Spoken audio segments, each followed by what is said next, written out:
Hi, నేను మీకు ఒక ఇంట్రెస్టింగ్ విషయం అయితే చెప్పబోతున్నాను. ఎందుకంటే నేను పిడకలు ఆన్లైన్లో దొరుకుతాయని చాలా చాలా వాటిల్లో పిడకలు కూడా ఆన్లైన్లో పిడకలు కూడా కొనుక్కుంటున్నారు అనే మాట చాలా కామెడీగా చాలా సందర్భాల్లో విన్నాను.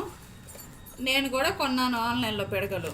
అది కూడా అమెజాన్లో కాదు, నేను జెప్టోలో పెట్టాను అనమాట. ఇక్కడ మాకు కొబ్బరి ధూపం వేసుకోవడానికి కొబ్బరి పీచు కూడా దొరకట్లేదు. అందుకని ధూపం వేసుకోవడానికి ఉంటుంది అని 9 పిడకలు వచ్చాయి. ఆవు పిడకలు అనమాట.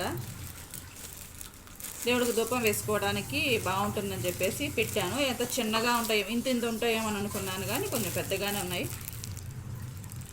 అవి ఎట్లాగా ఉన్నాయి ఏంటి అనేది ఒకసారి నేను వెలిగించిన తర్వాత కూడా మీకు పెట్టడానికి ట్రై చేస్తాను. ధూపం వేసుకోవడానికి చాలా ఇబ్బంది అవుతుంది. ఇక్కడ సాంబ్రాణి కూడా దొరకట్లేదు సరిగా. అట్లాగే ఈ షాట్లోనే ఇంకొకటి కూడా చూపించేస్తాను నేను.